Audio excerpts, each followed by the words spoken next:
Será que é possível identificar uma zerada de posição, né, um stop grande de uma montagem de posição? Tá? Eu gravei esse vídeo aqui porque muita gente que está tentando aprender fluxo de horas ou incorporar de alguma forma no operacional acaba confundindo, né, ler fluxo com seguir player. Inclusive muita gente, né, critica esse tipo de análise por dizer, olha, você vai ficar seguindo player e por aí vai, né? E esse vídeo aqui, né, apesar dele falar, né, sobre se é possível ou não e com que grau de confiança identificar um stop de uma montagem de posição, ele também responde uma dúvida, né, indireta, né, de se análise de fluxo, tape reading, qualquer coisa que você queira chamar, é ou não é seguir player, tá? Fica comigo até o final do vídeo que você vai gostar. Bom, primeiro de tudo eu sou o André Hanna, nesse canal eu falo de trading, falo de investimentos também, que é um tema separado. Ultimamente tenho feito bastante vídeo de trading aqui, e esse também puramente de trade. Se você não está inscrito no canal ainda, se inscreve que você não perde nenhum conteúdo quando ele for publicado. Vamos lá. Para falar desse, né, se é possível ou não e como é que identificaria, né, um stop de um início, de uma montagem de posição. E na verdade uma terceira coisa também, né, se é possível diferenciar quando o cara estopa no prejuízo, do cara tá montando uma posição, ou seja, entrando no mercado, ou do cara eventualmente está saindo do mercado no lucro. Tá? Essas três possibilidades. Cara, vamos lá, não é trivial fazer isso. E assim, tem alguns pontos que eu vou tratar nesse vídeo aqui, né? O primeiro deles é que eu vou falar isso para o índice, tá? Por que não para todos os outros? Porque cada ativo tem uma certa particularidade de que tipo de grupo opera, qual percentual de institucional que opera em ações é diferente do percentual de institucional que opera no índice vis-à-vis o volume total. Então cada ativo tem uma certa particularidade. Como eu estou mais no dia a dia, ultimamente, do índice, é sobre ele que eu vou falar nesse vídeo aqui. Então, para cada, vamos dizer, ativo teria uma resposta eventualmente distinta do que eu vou falar nesse vídeo aqui. Esse é o primeiro ponto. Segundo ponto, quando eu estou falando aqui é possível identificar stop de entrada, de posição e por aí vai, eu estou falando do grande player, do institucional, que no caso do índice seria o gringo, o estrangeiro, e o institucional local, que seriam os fundos de investimento.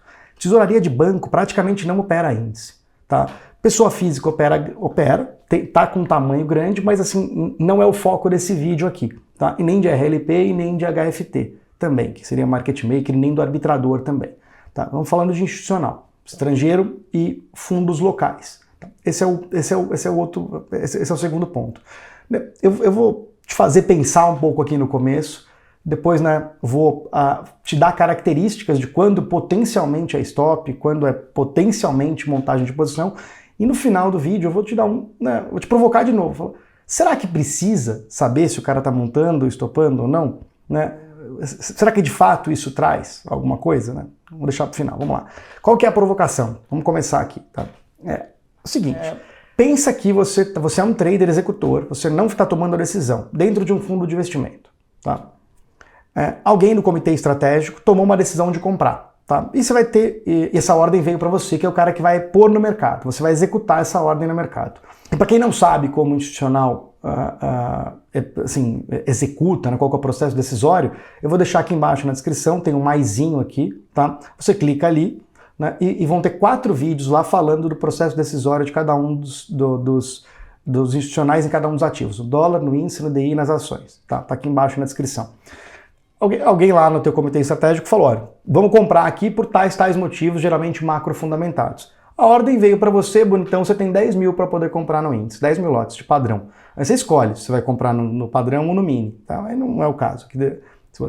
Dessa escolha, deixa para outro vídeo, né? E você, cara, pensa, quais possibilidades você tem?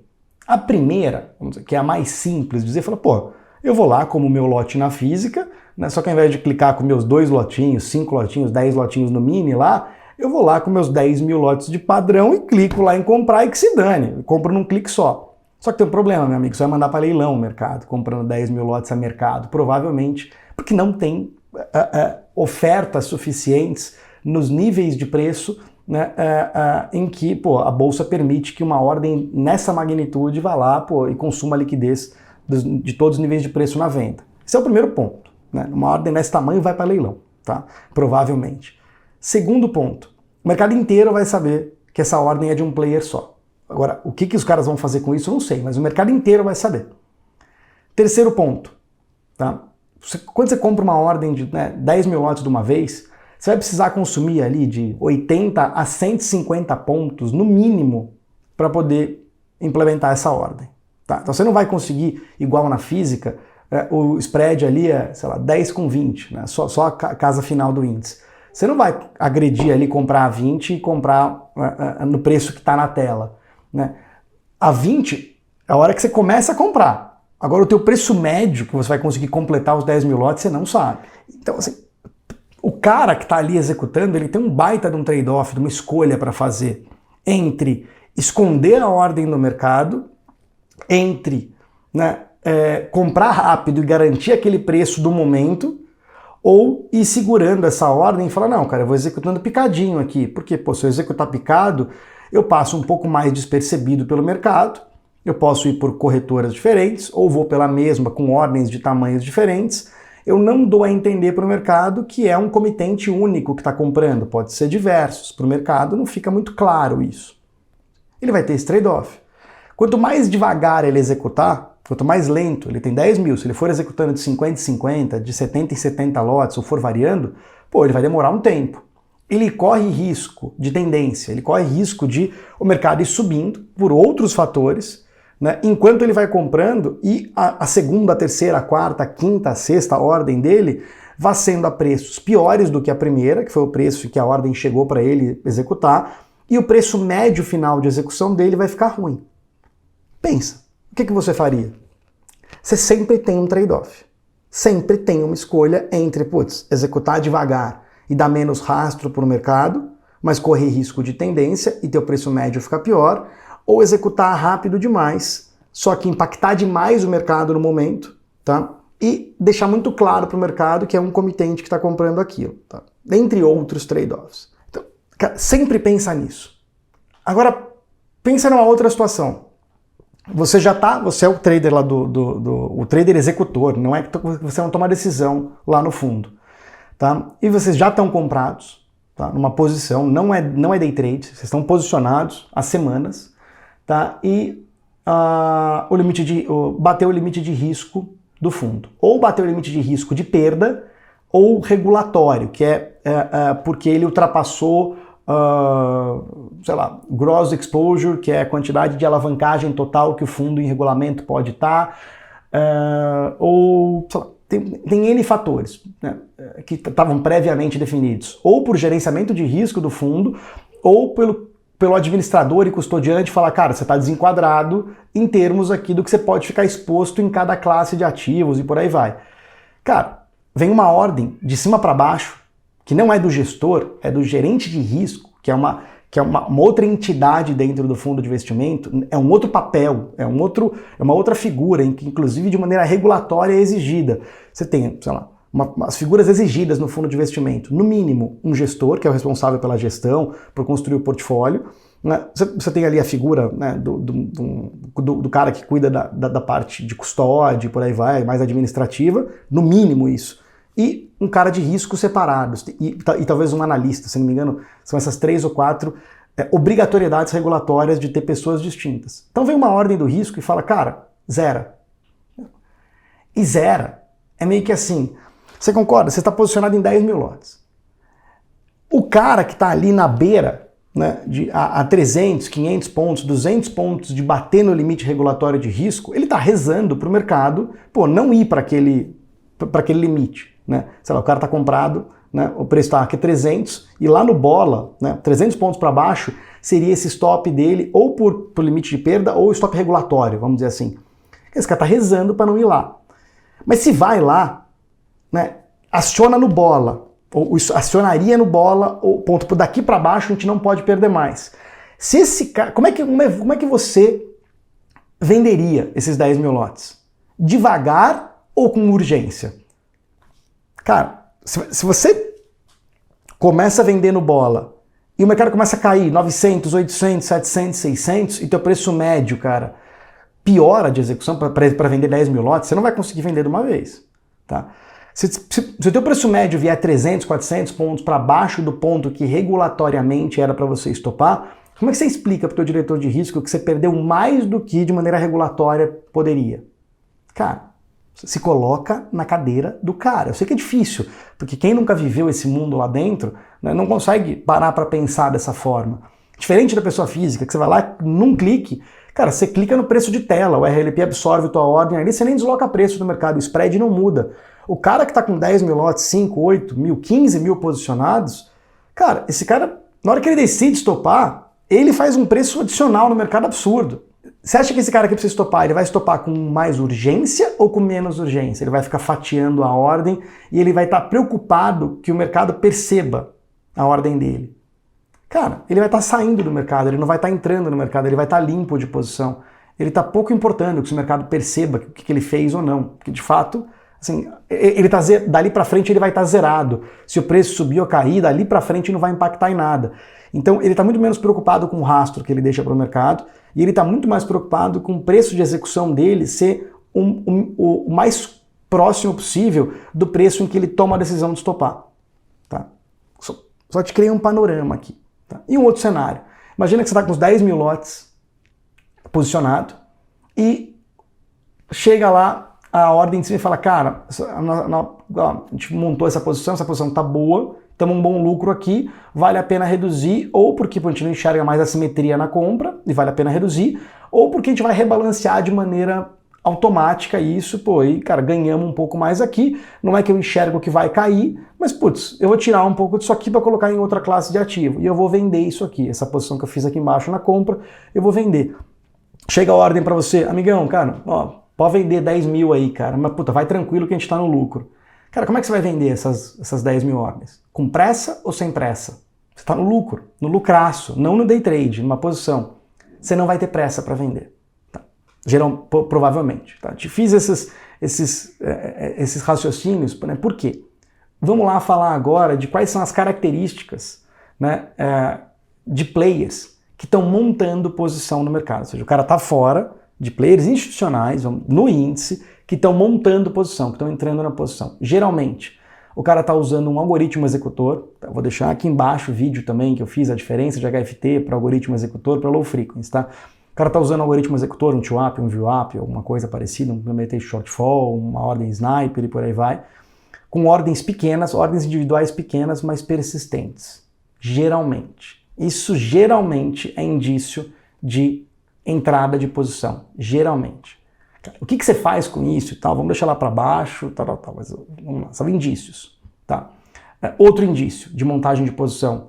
Tá? O player local, ele costuma operar mais de forma manual, né, o fundo local, do que de forma algoritmizada, que nem o gringo.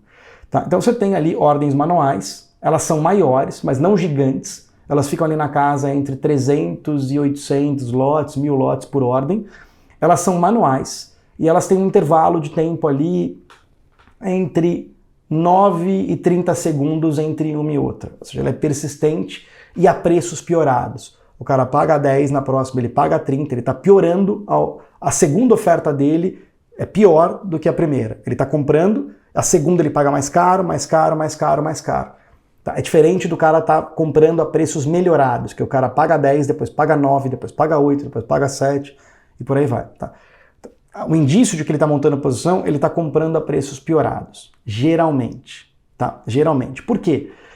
Cara, porque o cara se preocupa com timing. E se o cara está comprando, cara, absorvendo do mercado, nem sempre é uma característica do cara entrando no mercado. Tá? O cara está muito preocupado com comprar na hora que parece que está indo. De novo, não é trading, não é sobre o que eu acho que vai acontecer, eu como institucional, até na física. É o que eu acho que vai, o que eu acho que os outros caras vão fazer, dado o que tem de informação no mercado. Porque, de novo, não importa só o que eu faça. Para eu ganhar dinheiro, né, depois que eu acabo de concluir a minha ordem, outra pessoa tem que comprar ou vender para deslocar preço e aí sim me dar saída. Trading é sobre isso. Não é só sobre o que eu acho. É sobre o que eu acho que os outros vão fazer, dado o que tem de informação no mercado disponível. É um buraco bem mais embaixo. Tá? E dos caras é mais ainda, dos institucionais, do que a gente. Tá? Então, esses dois indícios de montagem de posição. Indícios de stops grandes. Tá? E, de novo, não estou falando aqui como é que opera isso. Estou falando indícios. Geralmente, tá? Alguns dos. Cara, abriu com gap, nos primeiros minutos, os primeiros momentos de negociação, Cara, abriu com gap geralmente por alguma notícia que não era esperada, tá? Que saiu entre o fechamento do dia anterior, saiu na noite ou na manhã, ou na madrugada, ou na manhã do dia de negociação antes da abertura do mercado. Saiu alguma coisa, cara, tem players posicionados que vão ter que, cara, se rearranjar ali, alguns vão ter que estopar. Então, aberturas com gap e a operação na direção do gap em que está indo. Então, sei lá, o mercado abriu com gap de alta. Quando você olha uma compra de tamanho grande, após um gap de alta, nos primeiros minutos, nos primeiros momentos de abertura, ou uma venda numa abertura de gap em baixa, grande, tá? Tem que ser uma ordem grande. Então, uma ordem grande no índice eu considero acima de 2.500 contratos e até 5.000 contratos na boleta, numa ordem única. Tem cara de stop. André, o que eu faço com isso? Cara, não é mas você quer saber se dá para diferenciar. Aquilo tem cheiro de stop, tá? Outra coisa, lotes grandes também, tá? Em níveis de preços novos, como se fossem suportes e resistências ou rompimentos de zona de acumulação que o mercado não ultrapassa há muito tempo ou que nunca chegou naqueles níveis. Ou pelo menos naquele contrato, na vigência daquele contrato, aquele preço não foi negociado ainda. Então o mercado, sei lá, fez uma acumulação, bateu ali nos 115 mil pontos diversas vezes, cara, tá um mês. Aí ele vai para cima, 115.100 pontos, rompeu para cima, tá entrando numa zona nova de negociação, ou daquele ativo ou daquele contrato. Cara, uma ordem grande de compra ali, pós uma pernada de alta, cheira muito stop, não cheira uma montagem de posição, cheira muito stop. Ordem grande, ordem única nesses extremos. Tá? Outra situação provável, mas menos frequente. Tá? Lotes grandes também em áreas próximas, aí um pouco antes, um pouco depois, de níveis de preço onde tem strikes, né, de opções, que tem muito contrato em aberto, que tem muita briga. Tá? Sei lá, geralmente são níveis redondos de preço, 116 mil pontos, 115 mil pontos, 114 mil pontos e por aí vai, tá? E onde tem muito contrato em aberto, onde tem muita opção negociada ali, então não é toda milhar redondinha, bonitinha que vai ter isso aí. Ali, especialmente o mercado está chegando, tá 114 mil, vai chegando para 116 mil, no 116 mil tem muita opção, muita mesmo. O preço vai chegando ali, esticou, subiu, chega no final dessa pernada de alta, vem uma ordem grande de compra, após o mercado ter gasto muito lote e subido até lá, e no 116 tem muito contrato em aberto de opção, cara, isso cheira stop. Ou ajuste de market maker, alguma coisa nesse sentido. Cheira saída de posição e não entrada. Pós uma compra, pós um movimento prévio de alta, e o mesmo vale para venda. Tá 115 mil, tem muita opção, né, ou de compra ou de venda no 113, um pouco para baixo. Ele faz uma pernada, vai chegando lá, e aí aparece uma venda depois de uma queda significativa, uma venda grande, lote único, tá? Ou duas boletas, não precisa ser lote único necessariamente, mas duas boletas, não mais do que duas boletas, a preços muito próximos e um negócio muito rápido, muito intenso, com poucos segundos de execução entre uma ordem e outra. Cara, cheira stop. E vamos lá, uma outra característica aqui é quando você descobre um perfil operacional não de corretora, sempre do cliente, o que importa é o cliente, não importa a corretora através da qual ele está operando, tá? O que é mais difícil, né? Mas o cara tem cara de girador e é um cara de girador que opera grande, tá? E, esse cara comprou, você vê pelo saldo, tá? Dentro do dia, e esse cara tem um padrão de que, cara, ele passa zerado. Ou às vezes ele sai pela mesma corretora, caso da Leve hoje, por exemplo, no índice atualmente, mas já teve alguém operando pela Necton, já teve gente fazendo isso pela Tulet, pela Orama e por aí vai. Não importa a corretora, importa o modus operandi do cliente. Então o cara compra, né? Em 2, 3, 4 boletas grandes, 2 mil, 3 mil, 5 mil cada boleta, junta uma posição grande acumulada e, esse cara eventualmente se o preço vai contra ele, não tem padrão, eu já tentei calcular, se o cara estopa com 100 pontos do preço médio dele, 300, 500, não tem, cada contexto é um cenário em termos de stop, não é tão previsível que nem a pessoa física em termos de magnitude que aciona stop, em termos de tamanho médio, né? Em algum momento esse cara vem e, zero. Porque o padrão operacional dele é esse. E aí a zerada desse cara geralmente são uma ou duas boletas muito grandes, tá? E com o preço na direção. Então o mercado subiu, ele estava comprando, já enxergou uma posição prévia de compra, por uma corretora que tem cara de giro, tá? Giro de intraday, vamos dizer assim, e o mercado começa a cair e vem uma venda depois de um movimento de queda, tá? Muito grande, muito intensa e no máximo 2, 3 boletas. Cara, tem cara de stop, tá? Tem cara de zerada de posição e não de início de posição, tá? E o terceiro caso, né? Quando que tem cara de cara grande saindo no lucro e não no prejuízo? O cara tá se desfazendo com tranquilidade. Geralmente ordens mais tranquilas na hora que o cara sai, tá? Geralmente o cara está executando ali ou através de algoritmo, né, ou na mão, não importa, mas ele está vendendo a preços melhorados, ou seja, o mercado está subindo e ele está vendendo a 10, depois a 30, depois a 50, depois a 70.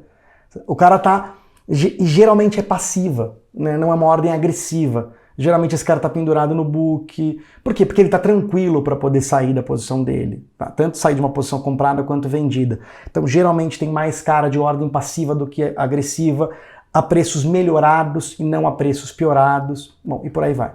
Tentei dar aqui um resumo do que é característica de stop, de montagem de posição e de desmontagem de posição no lucro. Agora, será que isso importa?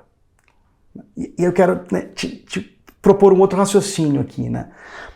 Depende. Seria maravilhoso mapear o que cada player grande está fazendo no mercado? Pô, maravilhoso.